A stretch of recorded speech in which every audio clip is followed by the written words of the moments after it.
Hello students, welcome all of you in the maths class. आज हम start कर रहे हैं क्लास 8 का चैप्टर 7 जिसका नाम है क्यूब्स एंड क्यूब रूट।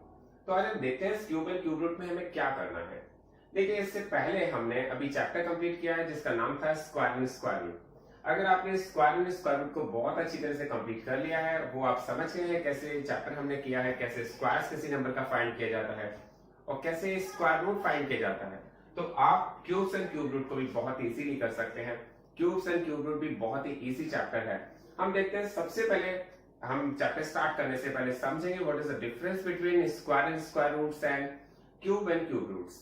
तो इसको हम बहुत अच्छी तरह क्लियर करते हैं। जब आप square and square root already पढ़ चुके हैं, तो यहाँ पर जब आप किसी नंबर का स्क्वायर करते थे, सपोज में हम 1 का स्क्वायर कर रहे हैं, तो 1 का स्क्वायर करते थे 1 इंटू 1, इट मीन्स 1 आता है।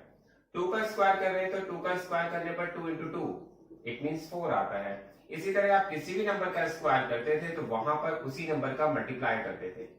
ये आपने स्क्वायर्स फाइंड करने के लिए करते थे। लेकिन क्यूब्स फाइंड करने के लिए आप क्या करेंगे? सपोज हम 1 का क्यूब फाइंड करना चाहते हैं, तो हम 1 का क्यूब फाइंड करने के लिए 1 का मल्टीप्लाई 3 टाइम्स करेंगे, क्योंकि यहां पर पावर होती थी 2, अब आपको पावर इसके प्लेस पर रखनी है 3। जब पावर 2 होती है इट मीन्स आप स्क्वायर कर रहे हैं, जब पावर 3 होती है इट मीन्स आप क्यूब कर रहे हैं। तो आप देखिए, बहुत ध्यान से, आपको बहुत ही क्लियर हो जाएगा। 1 1 जा 1 1 जा 1, तो 1 का क्यूब 1 आता है। सिमिलरली आप 2 का क्यूब फाइंड करते हैं तो 2 इंटू 2 इंटू 2, इट मीन्स 2 2 जा 4 2 जा 8 आ जाएगा। इस तरह से आप 5 का क्यूब करेंगे तो कितना आ जाएगा? तो 5 5 जा 25, 25 5 जा 125 आ जाएगा। तो हमने देखा कि हमें क्या डिफरेंस है स्क्वायर्स में और क्यूब्स को फाइंड करने में। ये बहुत ही अच्छी तरह से क्लियर हो जाना चाहिए। इसके बाद हम देखते हैं स्क्वायर रूट्स कैसे फाइंड करते थे। जब स्क्वायर रूट्स फाइंड करते थे तो आपको एक सिंबल का यूज आप करते थे। सिंबल कैसा होता था? ये हमारा स्क्वायर रूट का सिंबल है। यहाँ पर अगर कोई वैल्यू रखी होती थी तो आप उसको कैसे फाइंड करते थे? सपोज आपके पास एक वैल्यू है और आपसे कहा गया है कि ये हमारे पास 25 है। मैंने बहुत छोटी सी समझाने के लिए आपको एक वैल्यू ले लिया। 25 को आप फैक्टर बना लेते थे, तो यहां पर आप 25 के फैक्टर हो जाएंगे 5 इंटू 5, और फैक्टर बनाना आप सबको आना चाहिए। उसके बाद हम देखते थे इन दोनों के पेयर बन जाते हैं तो वैल्यू सिंगल होके बाहर आ जाती है। मतलब अंदर होने चाहिए पेयर, तो बाहर वैल्यू आ जाती है सिंगल। इट मीन्स आपको 25 का स्क्वायर रूट फाइंड करना है तो उसका स्क्वायर रूट आता है 5। देखिए, जिस तरह से आप 5 का स्क्वायर करते थे तो 25 आता था, उसी तरह आप 25 का स्क्वायर रूट करेंगे तो 5 आएगा। इसके बाद और नंबर देख लेते हैं। 36 का स्क्वायर रूट करते थे तो क्या आता था? 36 का स्क्वायर रूट करने के लिए आप 36 का फैक्टर फाइंड करते थे। तो 2 का हम डिवाइड करते थे तो 18, 2 का करेंगे तो 9, 3 का करेंगे तो 3 और 3 का करेंगे तो 1। आपने देखा यहाँ 2 का भी पेयर बन जाता है और 3 का भी पेयर बन गया है। 2 का पेयर एंड 3 का पेयर। 2 के पेयर में से 2 बाहर ले लिया और 3 के पेयर में से 3। ये हम फाइंड करते थे स्क्वायर रूट फाइंड करने के लिए। लेकिन क्योंकि हमारा चैप्टर है क्यूब रूट्स का, तो क्यूब रूट में हमें क्या करना पड़ता है? सबसे पहले समझते हैं सिंबल क्या है इसका। इसका जो सिंबल है वो इस तरह का है। आप बहुत ध्यान से देखिएगा, यहां पर कोई भी पावर नहीं दी गई है, लेकिन यहां पर इसकी पावर 3 दी गई है। बहुत ही स्मॉलर 3 आपको रखना है। इस तरह से हमें यूज करना है। क्यूब रूट को हम किस तरह से फाइंड करते हैं? जैसे सपोज हमारे पास एक नंबर है 64, आप इसका क्यूब रूट फाइंड करना चाहते हैं, तो क्यूब रूट मैंने और भी एक नंबर ले लिया है, फिर इसको भी समझते हैं। मैंने एक नंबर ले लिया है 27।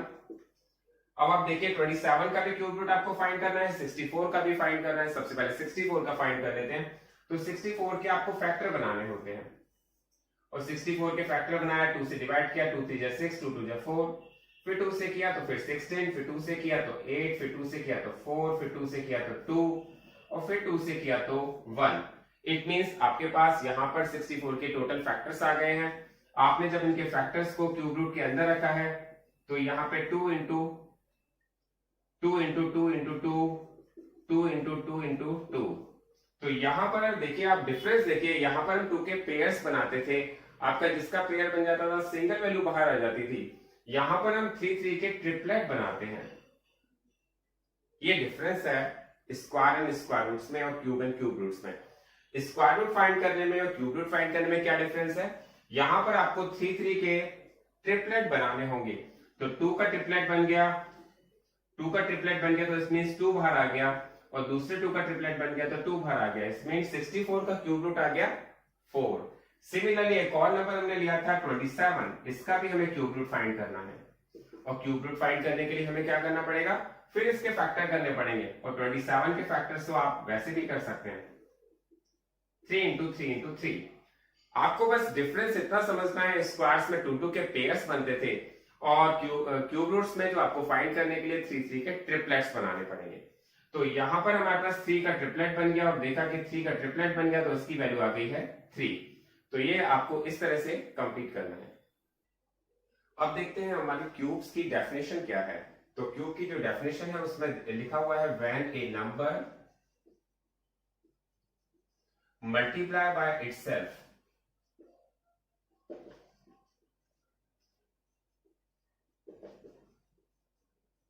Three times, then it is known as cube number.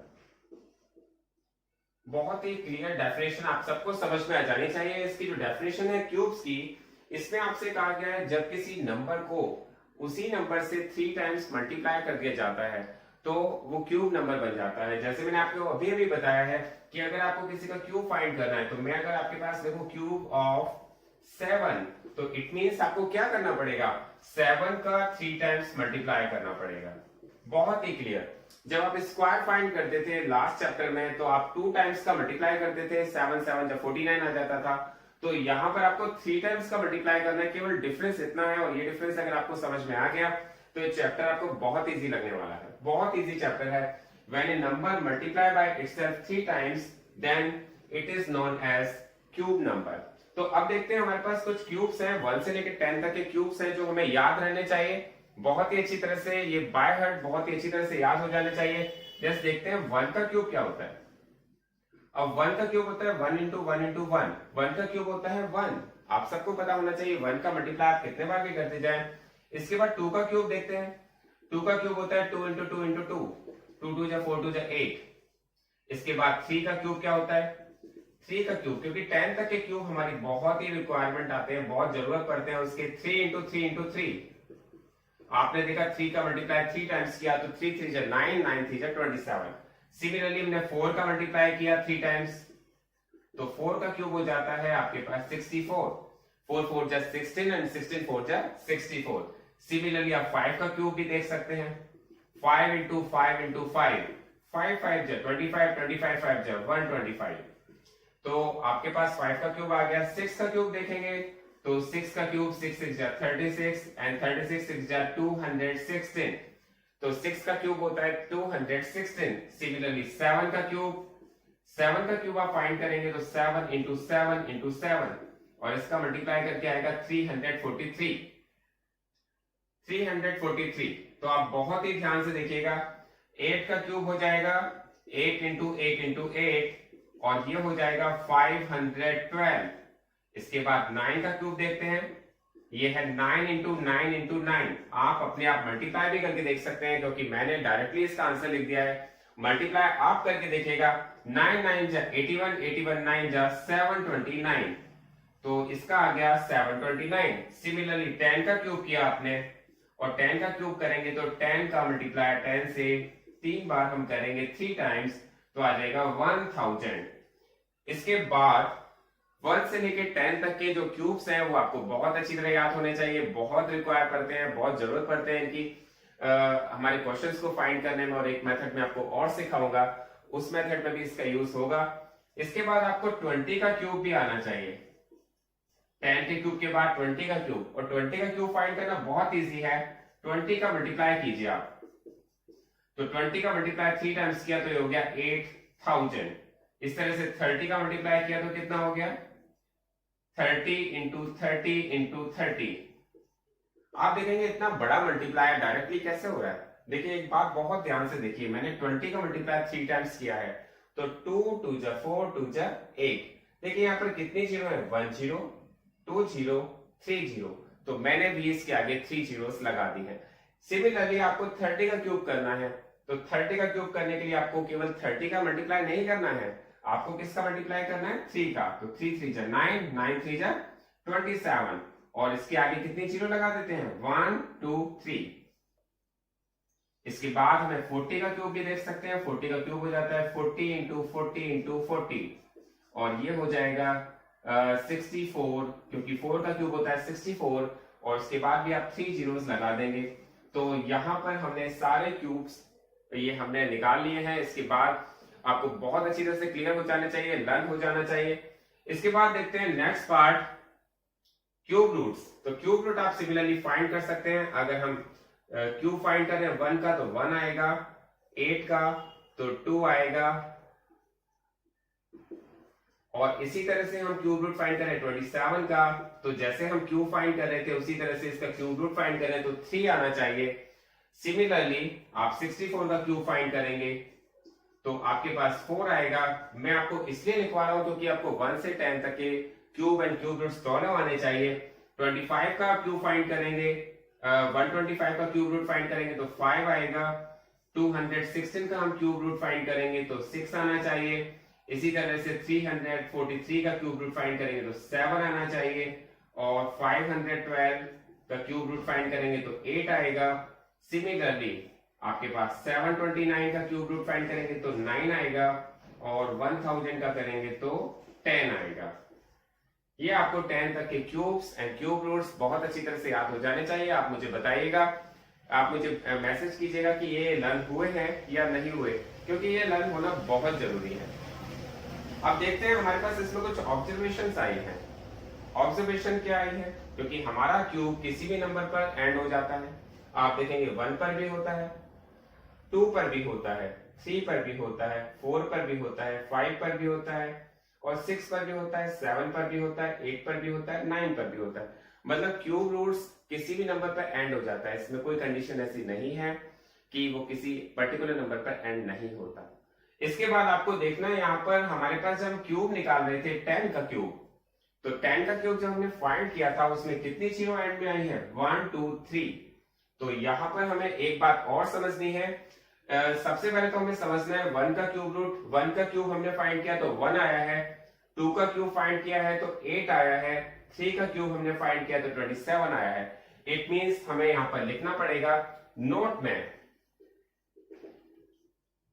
Cubes of even number is even and cube of odd numbers is odd। बहुत ही क्लियर हो जाना चाहिए आपको। हम जब भी किसी इवन नंबर का क्यूब फाइंड करते हैं तो उसका आंसर, उसका क्यूब जो आता है वो इवन ही आता है, और जब हम किसी ऑड नंबर का क्यूब फाइंड करते हैं तो उसका जो क्यूब है वो भी ऑड नंबर होता है। ये आपको यहां से ही क्लियर हो जाएगा। 1 का क्यूब फाइंड करें, 1 कैसा नंबर है ऑड नंबर, और इसका क्यूब कैसा आया है ये भी ऑड में आया है। 2 कैसा नंबर है इवन, तो इसका जो हमारे पास क्यूब है वो भी इवन नंबर में आया। तो ये नोट है जो आपको बहुत ही अच्छी तरह से अपने माइंड में रखना है। अब देखते हैं सेकंड में क्या दिया गया है। सेकंड नोट है आपके पास, आपसे कहा गया है क्यूब्स डज नॉट एंड